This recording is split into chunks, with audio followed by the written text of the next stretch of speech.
The Mughal empire. 16th century में दिल्ली सल्तनत का पावर इंडिया में कम हो गया था, जिसके वजह से क्या हो रहा था, जो बड़ा बड़ा किंगडम था वो ब्रेक होकर छोटा हो जा रहा था। बाबर इब्राहिम लोदी को हराया था फर्स्ट बैटल ऑफ पानीपत में, तो उससे मुगल्स का भी इंडिया में आना शुरू हो गया था। मुगल्स का नानी घर वाला साइड, उनका मदर का साइड, वो भी काफ़ी स्ट्रांग था, क्योंकि वो गेंजीज खान के वो लोग फैमिली को बिलोंग करते थे।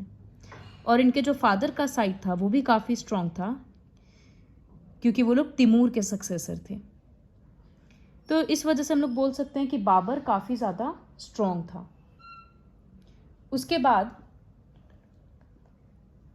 The Mughal empire lasted from 16th century to mid 19th century.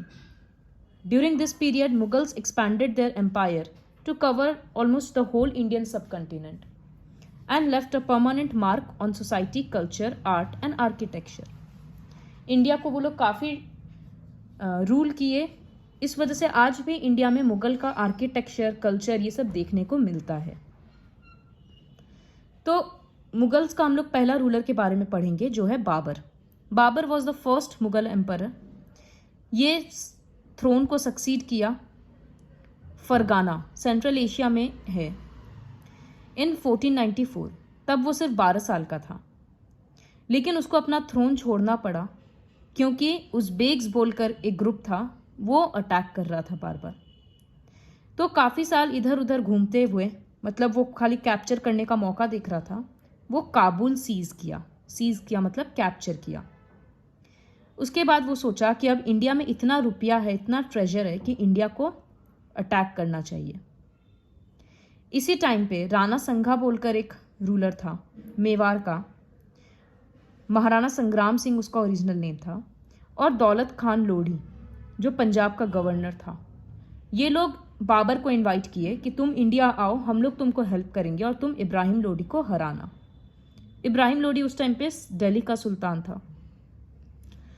तो वो इंडिया आया और फर्स्ट बैटल ऑफ पानीपत में वो इब्राहिम लोदी को हराया। इब्राहिम लोदी का आर्मी बहुत बड़ा था, लेकिन बाबर का आर्मी बहुत ज़्यादा केपेबल था। उन लोगों को फाइटिंग का नया नया तरीका आता था, एडवांस्ड मीन्स था वॉर करने का। तो इब्राहिम लोदी का आर्मी हार गया और बाबर दिल्ली और आगरा कैप्चर कर लिया। इस तरह से लोदी डायनेस्टी ख़त्म हो गया। फिर राणा संगा और दौलत खान लोदी, जो लोग बाबर को हेल्प किए थे, उन लोगों को लगा था कि बाबर यहाँ से रुपया लेकर चला जाएगा, लेकिन बाबर को इंडिया पसंद आ गया, तो वो डिसाइड किया कि हम इंडिया में ही रहेंगे। इससे राणा संगा को गुस्सा आ गया, तो वो काफ़ी सारे राजपूत रूलर्स को अपने साथ करके बाबर को हराने का कोशिश किया, लेकिन बाबर राणा संगा को हरा दिया। तो अब बाबर और भी पावरफुल हो गया। बाद में वो अफगान्स को भी हराया। इस तरह से सबको हरा कर इंडिया में मुगल एम्पायर पूरे अच्छे तरह से इस्टेब्लिश कर दिया। बाबर के ऊपर एक बुक है तुज़ुक-ए बाबरी, उससे हम लोगों को बाबर का पर्सनालिटी, उसका रूल करने का तरीका, इन सब के बारे में पता चलता है। वो दिल्ली को अपना कैपिटल बनाया। फिर बाबर का बेटा था हुमायूं, तो हुमायूं थ्रोन में आया। उसके अपने फादर के जैसे वो भी चाहता था कि एम्पायर एक्सपैंड करे, लेकिन खुद उसका भाई बहन लोग ही उसके अगेंस्ट था, तो वो इतना अच्छा तरीका से रूल नहीं कर पाया। उस टाइम पे जो अफगान का गवर्नर था शेर शाह सूरी, वो हुमायूं को हरा दिया। चौसा बोलकर एक जगह है। तो वो हुमायूं फिर भाग के ईरान चला गया। ईरान में वो कुछ लोगों का हेल्प लिया और दोबारा से दिल्ली को कैप्चर किया, लेकिन वो रूल नहीं कर पाया, क्योंकि अगला ही साल एक एक्सीडेंट में उसका डेथ हो गया। शेर शाह सूरी एक काफ़ी अच्छा एडमिनिस्ट्रेटर था, काफ़ी सारा चेंजेस लाया। वो ग्रैंड ट्रंक रोड बनाया, काफ़ी सारा इन्स बनाया ट्रैवलर्स के लिए, मतलब धर्मशाला जैसा बनाया, ट्रीज प्लांट किया, कुआं खुदवाया, जिससे आने जाने वाले लोगों को आसानी हो सके। शेर शाह सूरी का आर्मी काफ़ी स्ट्रॉन्ग था। वो इंडिया में गोल्ड कॉइन्स चलाया, जिसको मोहर बोलते थे, और सिल्वर कॉइन्स को रुपया। Sher Shah Suri's reforms in coinage was later adopted by Akbar and the term रुपया came into common use. तो शेर शाह सूरी ये जो रुपया वाला चीज़ चलाया था, ये दोबारा अकबर भी इंट्रोड्यूस किया क्योंकि वो उसको बहुत काम का लगा था। उसका रियल नेम था फरीद खान। वो शेर शाह सूरी का टाइटल अज्यूम करके फिर अफगान पावर को दिल्ली में और ज़्यादा स्ट्रॉन्ग कर रहा था। वो एक एक्सप्लोजन में मर गया। उसके डेथ के बाद हुमायूं सक्सेसफुली दिल्ली को वापस कैप्चर कर लिया, तो मुगल रूल वापस शुरू हो गया। The Mughals did not believe in the rule of primogeniture. इसका मतलब मुगल्स इसमें नहीं बिलीव करते थे कि अभी जो किंग है उसके मरने के बाद उसका बेटा ही वापस किंग बनेगा। Instead they followed the custom of co-personary inheritance और a division of the inheritance amongst all the sons। जो भी प्रॉपर्टी होता था एक फादर का, वो लोग अपने हर बेटा में इक्वली डिवाइड कर देते थे। Mughals relations with other rulers. The Mughal rulers campaigned constantly against rulers who refused to accept their authority. जो इनका बात नहीं सुनता था फिर उसके साथ उनको लड़ाई करना ही पड़ता था, क्योंकि इंडिया में सभी मुगल्स के अगेंस्ट थे। धीरे धीरे मुगल्स पावरफुल बनते गए तो काफ़ी सारे राजपूत उनको वॉलेंटरीली ज्वाइन ही कर लिए, क्योंकि राजपूत को पता था कि वो हरा तो सकते नहीं हैं। Many of them married their daughters into Mughal families and received high positions. बहुत सारे राजपूत क्या करते थे कि अपनी बेटी का शादी मुगल से करा देते थे और मुगल के दरबार में फिर उनको ऊंचा पोजीशन भी मिल जाता था। लेकिन काफ़ी सारे राजपूत रेजिस्ट भी करते थे। The Sisodia Rajputs of Mewar refuse to accept Mughal authority for a long time. Mewar का एक फैमिली था सिसोदिया राजपूत्स, वो लोग काफ़ी दिन तक मुगल को एक्सेप्ट नहीं किए। लेकिन वॉर में मुगल्स का एक खासियत था कि अगर वॉर में कोई राजपूत हार जाता है तो वो लोग उनका इज्जत नहीं लेते थे, उनका मजाक नहीं उड़ाते थे या उनको सीवियर पनिशमेंट नहीं देते थे। वो लोग वापस उनको लैंड और सब कुछ वापस दे देते थे। बस ये होता था कि मुगल्स जीत गया तो अब सारा रूल्स मुगल्स का चलेगा, राजपूत रहकर वहाँ पर एडमिनिस्ट्रेशन और ये सब कर सकता है। तो ये काफ़ी केयरफुली जो बैलेंस करते थे कि अपने एनिमी को ह्यूमिलिएट नहीं करना, उसका इज्जत नहीं उतारना। इससे सबको मुगल्स अच्छे लगने लगे, तो मुगल का इन्फ्लुएंस और बढ़ता गया। मुगल्स में एक बहुत ग्रेट रूलर था अकबर। अमरकोट में उनका जन्म हुआ क्योंकि हुमायूं जो उनके पापा थे वो वहीं छुपे हुए थे। After the sudden death of Humayun, Akbar को 13 साल के एज में ही राजा बना दिया गया। His tutor and mentor Bairam Khan took care of the empire till Akbar was 18। Just a minute.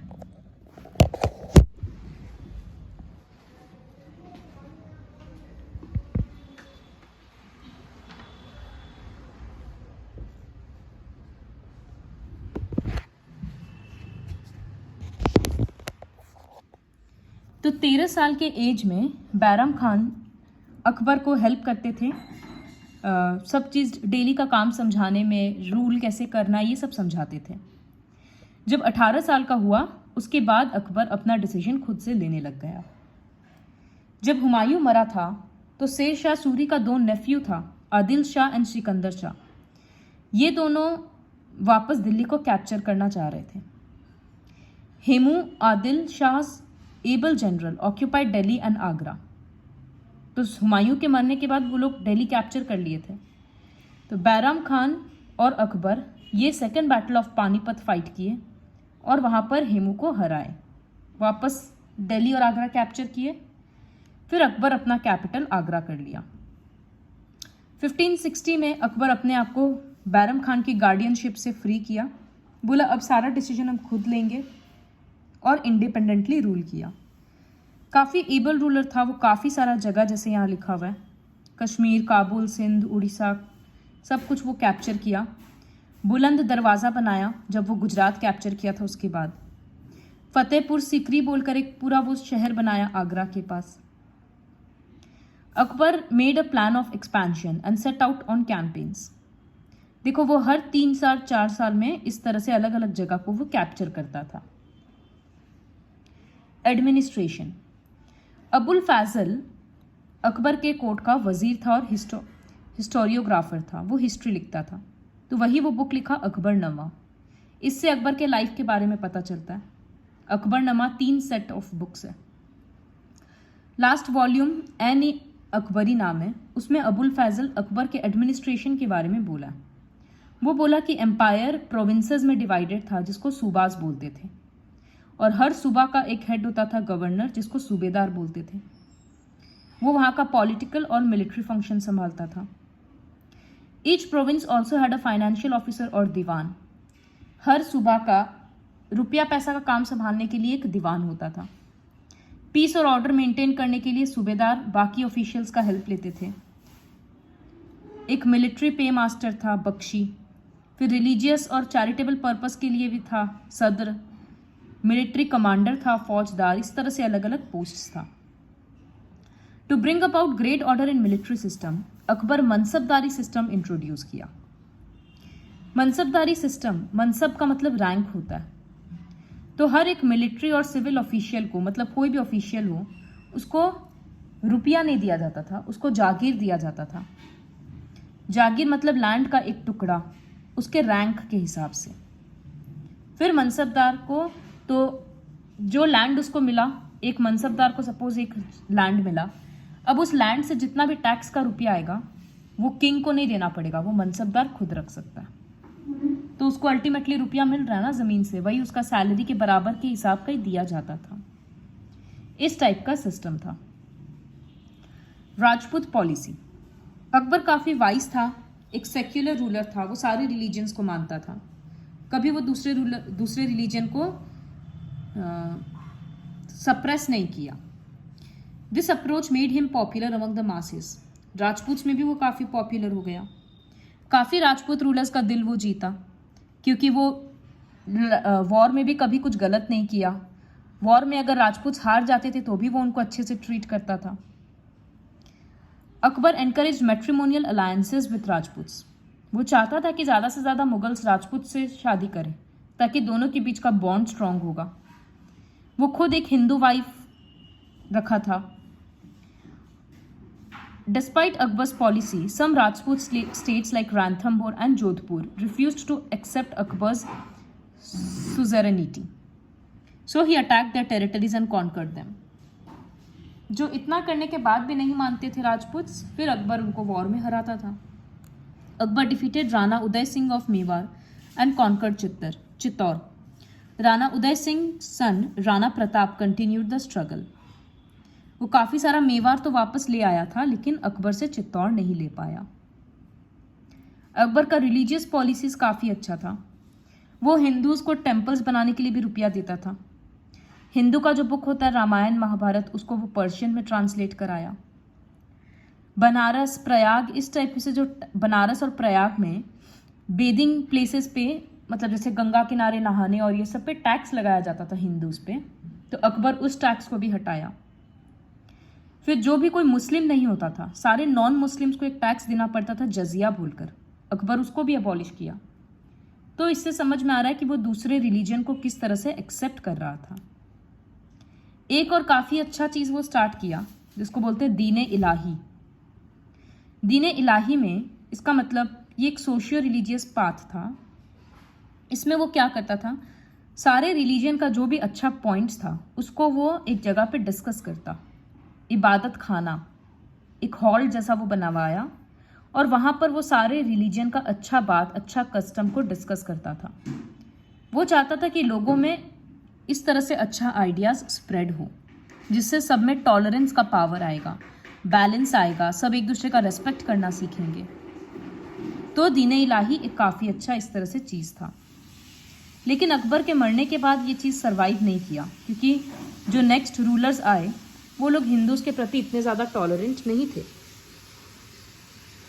Art and culture, Akbar was a patron of art. वो आर्ट के पीछे बहुत रुपया खर्चा करता था। कोट अपना वो बहुत सुंदर बनवाया। उसके कोट में 9 जेम्स थे, नवरत्नस, मतलब 9 बहुत टैलेंटेड पीपल, जिसमें से एक था तानसेन जो उसके कोट में सिंगर था और म्यूजिशियन था। एक अबुल फैजल जो पोएट था और क्रॉनिकलर था, इवेंट्स लिखता था। बिरबल था जो हंसी मजाक अपना कॉमेडी के लिए फेमस था। टोडरमल एक फाइनेंस मिनिस्टर था और मान सिंह एक ट्रस्टेड जनरल था। तो राजपूत्स भी हैं और मुस्लिम्स भी हैं। फिर अकबर का बेटा जहांगीर किंग बना। उसका ओरिजिनल नेम था प्रिंस सलीम। जहांगीर भी टॉलरेंट था, लिबरल था, सेक्युलर था। उसका ऑटोबायोग्राफी है तुजुक जहांगीरी, मतलब वो खुद लिखा है। उसमें वो अपने बारे में बोला है कि वो कितना जस्टिस देता था लोगों को, बहुत इंसाफ देता था। जहांगीर का कैंपेन्स इतना सक्सेसफुल नहीं रहा क्योंकि इस टाइम पे काफ़ी सारे यूरोपियंस जैसे पोर्टुगीज, ब्रिटिश, डच, ये सब इंडिया में आना शुरू हो गए थे। अकबर की जो वाइफ थी, एक वाइफ थी नूर जहान, मतलब लाइट ऑफ द वर्ल्ड। तो ये बहुत सुंदर थी। वो जहांगीर के प्रति बहुत ज़्यादा लॉयल थी, हमेशा किंग को सपोर्ट करती। तो जहांगीर उसके ऑनर में सिल्वर कॉइन्स बनवाया, bearing his own titles on one side. एक साइड में उसका नाम और टाइटल लिखा था, दूसरे साइड में लिखा था struck in the name of the queen Begum Nur Jahan. तो पीछे में उसकी वाइफ का था। द स्क्वायर सील स्टेट्स, देखो इस तरह से स्क्वायर सील भी होता था। तो command of her most sublime and elevated majesty Nur Jahan Padshah बेगम, ये उस सील में लिखा रहता था। और जो राउंड सील था उसमें ये लिखा रहता था, by the son of Shah Jahangir she became as brilliant as the moon, may Nur Jahan Padshah be the lady of the age. तो इससे समझ में आ रहा है कि वो अपनी वाइफ से कितना प्यार करता था। जहांगीर के डेथ के बाद उसके बेटा लोग में लड़ाई हो गया कि अब राजा कौन बनेगा। Finally prince Khurram throne occupy किया और वो उसको टाइटल मिला शाहजहान, मतलब ruler of the world. European traders बहुत ज़्यादा बिजनेस करने लग गए थे। शाहजहान डेक्कन कैप्चर करने का शुरू कर चुका था अपना कैंपेन। अफगान नोबल खान जहान Lodi rebelled and was defeated. Shah Jahan Ahmednagar, Bundelas ये सब को कैप्चर करने जा रहा था। नॉर्थ वेस्ट में वो बल्ख कैप्चर कर रहा था, उज़्बेक से लेना था, लेकिन वो सक्सेसफुल नहीं रहा। अहमदनगर वॉज फाइनली फिर 1632 सीई में अहमदनगर फाइनली कैप्चर किया गया and the Bijapur forces sued for peace. Shah Jahan gave patronage to poets, philosophers, scholars, artists. वो इन सबको रुपया देता था अपना टैलेंट और बढ़ाने के लिए। आर्किटेक्चर में उसका बहुत इंटरेस्ट था, वो ताजमहल बनवाया। शाहजहानाबाद बोलकर एक नया सिटी बनवाया। He made it his capital. Shah Jahan fell ill, वो जब बीमार पड़ा तो उसका 4 बेटा में दारा, सुजा, मुरद और औरंगजेब, चारों में लड़ाई छिड़ गया कि अब राजा कौन बनेगा। तो औरंगजेब उसमें से बहुत डेंजरस था। वो क्या किया, अपना तीनों भाई को हराया और अपने पापा को खुद वो कैप्चर कर लिया और अपने आप को राजा बनाया। सोचो, इस तरह का डेंजरस इंसान था कि वो अपने पापा को ही कैद खाना में डाल दिया। शाहजहां वहीं मर गया। औरंगजेब को टाइटल मिला आलमगीर का, कॉन्करर ऑफ द वर्ल्ड। वो मुगल का लास्ट ग्रेट रूलर था, 49 ईयर्स तक रूल किया। उसके औरंगजेब के पीरियड में काफ़ी सारा, जैसे देखो मेन इवेंट्स क्या था। Sikh leader Guru Tegh Bahadur was executed, वो गुरु तेग बहादुर को मरवाया। तो फिर सिख्स में एकदम गुस्सा छा गया। डेक्कन कैंपेन्स वो शुरू किया, बीजापुर और गोलकोंडा कैप्चर किया। मराठास के अंडर में वो शिवाजी से लड़ाई करता और उसका बेटा संभाजी। नॉर्दर्न इंडिया में औरंगजेब लैंड का टैक्स बढ़ा दिया, जिससे लोगों में गुस्सा हुआ। Ahoms of the northeast put up a struggle and were able to hold their own lands. They defended themselves against the Mughal attacks. North east region में भी मुगल्स से फाइट करते थे, जिनका नाम था अहोम्स, आसाम के साइड के लोग।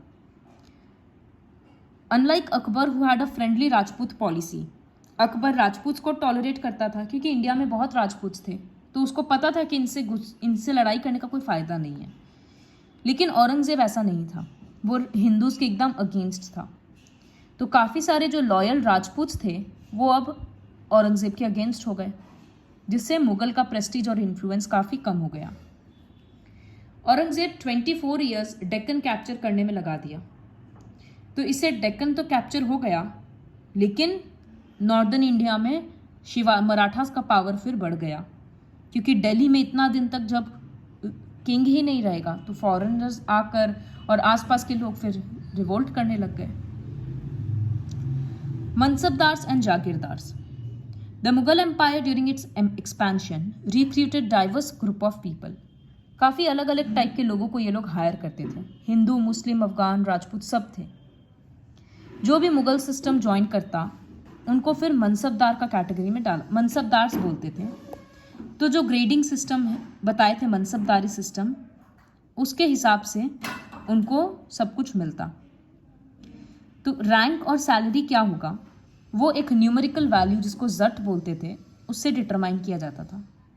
जिसका जितना जट होगा उसको उतना ज़्यादा हायर पोजीशन मिलेगा और उसका सैलरी उतना बड़ा होगा। मनसबदार का काम था कि जो रूलर है उसको मिलिट्री हेल्प देना, जब राजा लड़ाई पे जाएगा तो आर्मी प्रोवाइड करना। और मनसबदार को रुपया कहाँ से मिलता? जो ज़मीन उसके पास था उससे उसको टैक्स मिलता। इन Akbar's reigns, these jagirs were carefully assessed so that their revenues were roughly equal to the salary of the mansabdar.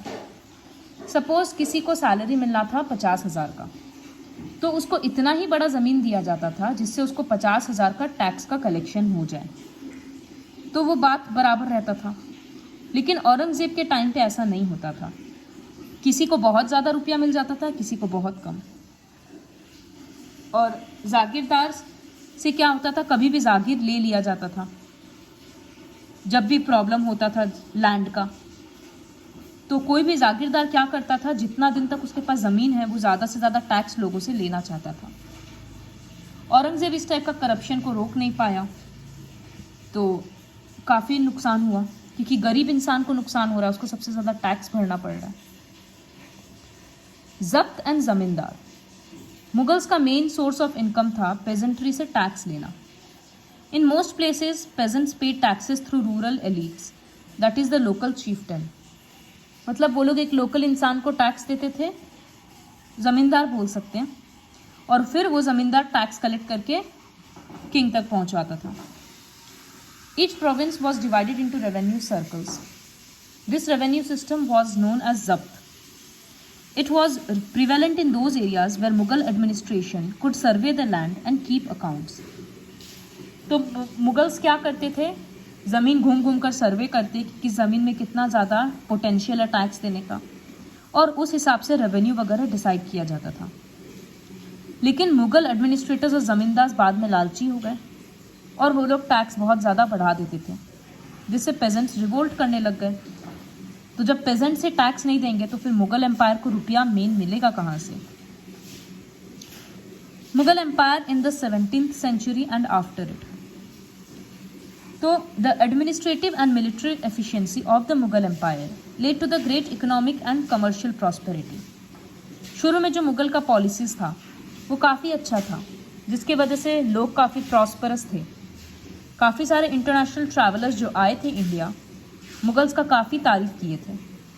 But they were also appalled, मतलब वो लोग एकदम शॉक्ड थे at the state of poverty that existed side by side with the greatest opulence. The inequalities were glaring. मतलब अमीर बहुत ज़्यादा अमीर और गरीब बहुत ज़्यादा गरीब, इस टाइप का सिस्टम भी था।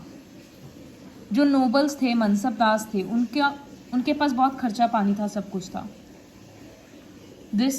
वो लोग हर चीज़ अपना महंगा महंगा सामान रुपया खर्चा करने खरीदने में खर्चा करते थे। तो इस एक्सपेंडिचर से आर्टिसंस और पेजेंट्री को भी फ़ायदा होता था, क्योंकि जब महंगा महंगा सामान वो भी बेच रहे तो उनको भी प्रॉफिट हो रहा है। लेकिन फिर उनसे टैक्स इतना लिया जाता था कि बाकी कुछ बचता ही नहीं था। वो लोग they had to live from hand to mouth, मतलब बस खाने तक का संभाव वो लोग रुपया रखते थे। The enormous wealth and resources commanded by the Mughal elite made them an extremely powerful group of people in the late 17th century.